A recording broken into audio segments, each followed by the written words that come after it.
to Blow Par with myself, Lovery. In today's video, we are looking at what golf ball should you be looking to use. Now, the inspiration behind this video is that I know many of you have watched the how to set up your golf bag video. That video has gone crazy, nearly 200,000 views. I think it was 197,000 when I last checked. So obviously these sorts of videos, there's lots of people looking at either taking up the game or what to buy, certainly leading up to Christmas, perhaps looking at a new ball for next season. And I want to help you make the best decision you can when it comes to using a new golf ball going into 2021. I know what it's like. There are many golf balls on the market. You go into any pro shop and there are boxes of golf balls telling you they'll spin more, gain more yardage, they'll change your ball flight, they'll make you a scratch golfer, all these things. But we're just going to go through a nice simple checklist to enable you to make the best decision you can when it comes to choosing a golf ball. So we'd really appreciate it if you were to hit that like and subscribe button, make sure to hit that bell icon to be updated when any new videos are released, and that'll allow you then to stay up to date with anything we put out there. So then, we walk into the pro shop. What's the first thing we need to consider when it comes to looking at a golf ball? Now, for me personally, and what I'm going to recommend to you, is the first thing we consider is cost. Because there's absolutely no point me recommending a golf ball to you that's £45 a dozen when it's purely ammunition. Let's say we go through a dozen a round. I hope that's not the case, but let's say that is. You're going to lose £45 a round. Some golf balls now on the market can be nearly £5 a ball. So I don't know how you feel about putting £5 basically in the bin with essentially losing it. It's not a good feeling. Here's my £5 I just spent on that golf ball.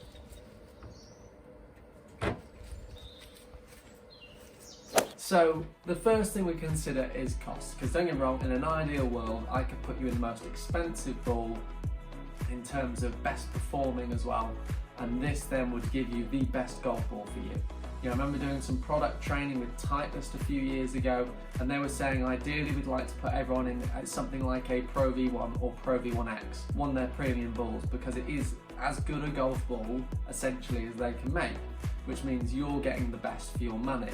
And even if you're a beginner, surely you want the best golf ball, the one that goes, let's say, the furthest, spins the most around the greens, or offers the most control around the greens. Potentially, as you start going into, let's call them main brands, so brands like your Titleists, your Callaways, you will find that the balls should be a better quality than something that potentially is cheaper. I remember some crazy stat, don't quote me on this, but something like a Pro V1 goes through 100+ checks before it leaves the factory. Something like every 1 in 1 million balls has a defect. It's mental how good these golf balls can be and how precise they can be when they leave the factory.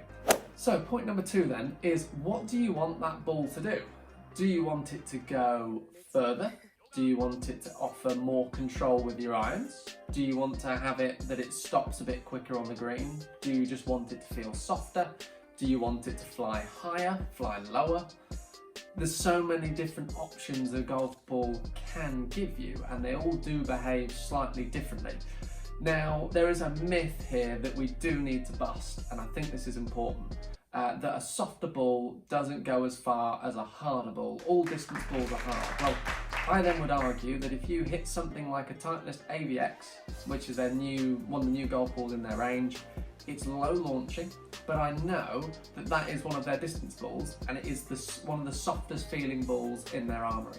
So it's amazing to think that a soft ball can go as far as a hard ball, or can actually go further. I know, everyone's used to kind of going, oh, tee up this top flight and give it a smash because it's a hard ball that will go far.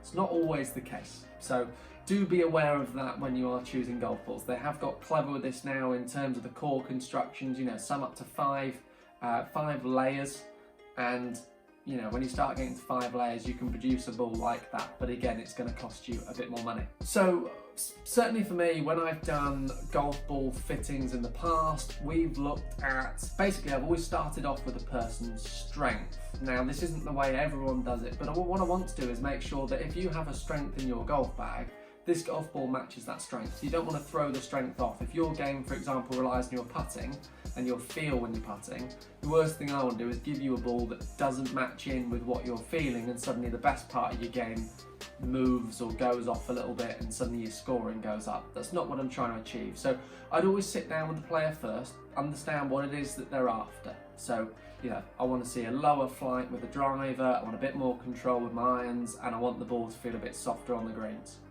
Great, that gives me a set of criteria, things I can try and match into.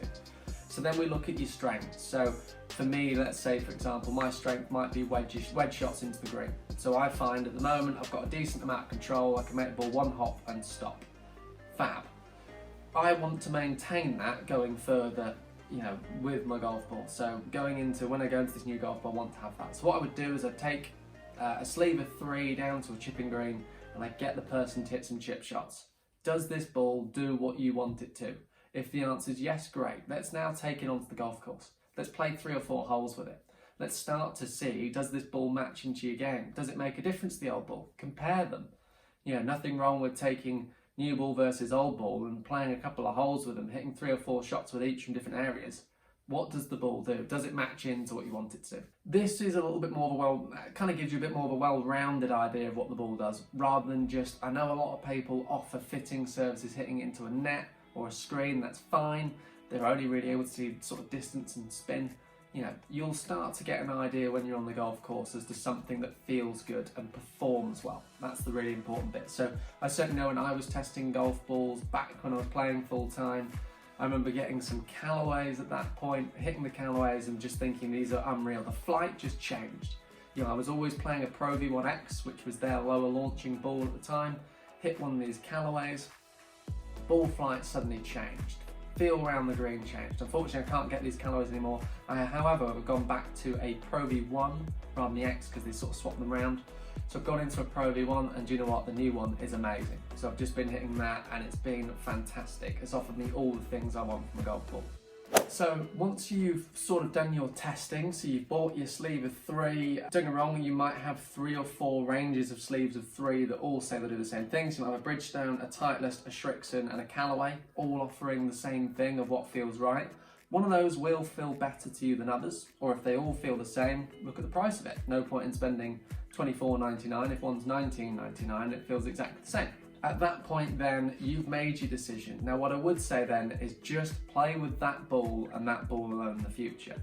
I know it can be a little bit painful when you lose 2 or 3, or you get to a tight hole. We've all been there and gone, I'm just gonna pull out a cheap ball and hit that instead. The problem is that ball will behave slightly differently to what yours does, and it's almost like switching your club heads mid-round. It's not quite that extreme, but you get the idea. If the ball wants to come out lower or higher, the distance might change by a few yards. That few yards difference in distance might just be the difference between you making a carry and not making a carry. The other thing you will find is balls tend to behave a little bit differently in the wind, depending on the brand of ball and type of ball, so it's also worth noting that. But what I would say is, you're not going to get this ideal scenario where you can turn the wind on and off and start testing golf balls. So what I would say is, choose something that feels nice on a still day. Choose something that matches your budget. Choose something that matches all the areas that you're after. If that's more spin around the greens, or distance, or whatever, or feel, or one stop, one bounce and stop with a wedge. Any of those things, find what matches you, and then make sure you test it, and test it well. Once you've tested it, stick with it, give it a go. Give it a few months to actually make its way into your golf bag. Keep using it, keep playing with it, and hopefully you'll find you'll be that little bit more consistent. So guys, that's my sort of top advice for you when it comes to buying a golf ball and what golf ball should you use. Now what I would say is, don't be afraid to ask your PGA professional at your club for advice when it comes to buying a golf ball. It's really important you make sure that you're getting the right ball, and he makes sure that you're happy when it comes to you buying the ball also. What you'll find is most PGA pros are trained in doing this which means they will be able to offer you really good advice when it comes to buying the golf balls, but also when testing them. They should be able to offer you a little bit of help with that. You know, what do you use? Why do you use that? They should be able to then help you with that. So guys, thank you very much for watching today's video. Really appreciate you taking the time out of your day to watch this. Hopefully you found it useful when it comes to buying some new golf balls. Any questions, just let us know in the comments below. Be more than happy to answer any questions down there.